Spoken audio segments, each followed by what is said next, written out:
Bismillahirrahmanirrahim.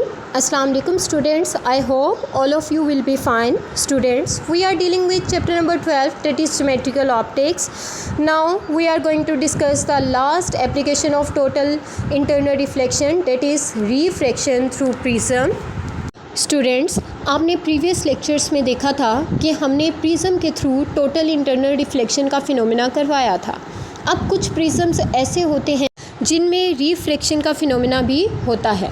सबसे पहले students, prism क्या होते हैं?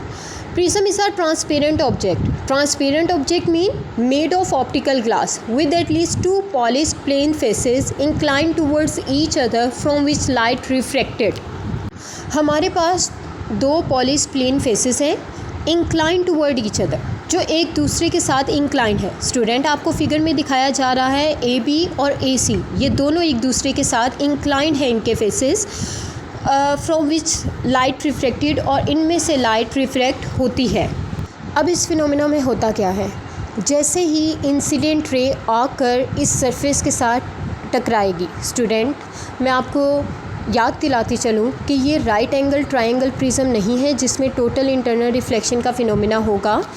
तो जैसे ही हम लोगों ने इंसिडेंट रे पी से, जिसे मैंने डिनोट किया हुआ है, ये जैसे ही आकर स्ट्राइक करेगी नॉर्मल के साथ इंसिडेंट एंगल आई बना रही है। स्टूडेंट्स, लाइट रेयर से डेंसर में जा रही है, इस वजह से ये नॉर्मल की तरफ बेंड की।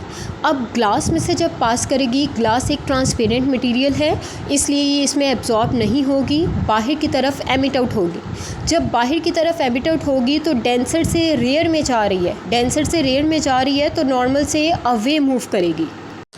आप देख रहे हैं इस फिगर से रिफ्लेक्शन का फिनोमेना हो रहा है। स्टूडेंट, मैंने यहाँ पर सेपरेट मेंशन कर दिया है, जो PE है वो इंसिडेंट रे है, EF रिफ्लेक्टेड रे है, FS इमर्जेंट रे है, angle A angle of prism है, प्रिज्म का एंगल है। Students, angle of incidence angle I, angle of reflection angle R, angle of emergence angle E and angle of deviation angle D। Students, जैसा कि आप सामने figure में देख रहे हैं, angle D angle of deviation है। स्टूडेंट्स, यहाँ पर एंगल ऑफ डेविएशन क्यों देखा हमने? आप देख रहे हैं कि PE, अगर प्रिज्म में से रिफ्लेक्शन का फिनोमेना ना होता तो ये रे बिल्कुल सीधी स्ट्रेट मूव करती। इसी तरह हमारे पास FS जो रे है वो भी बिल्कुल स्ट्रेट मूव करती।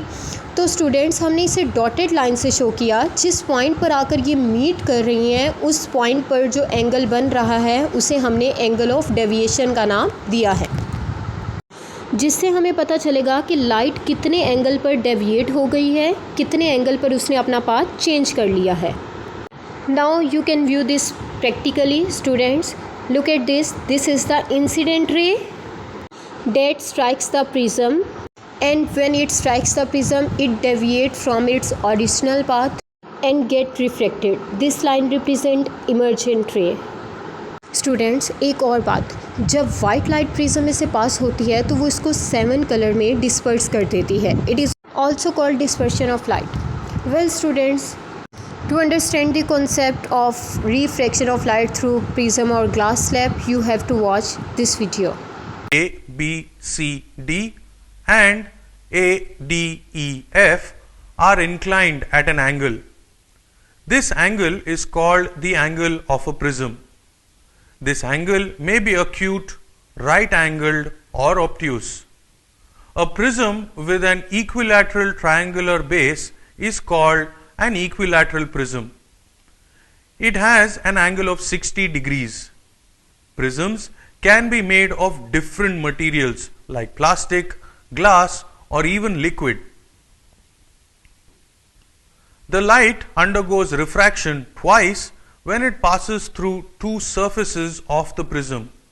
Once when the light enters the prism and then when the light leaves the prism. Now students, it's time for your home task.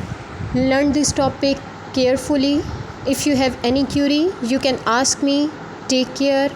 Allah Hafiz. Thank you very much.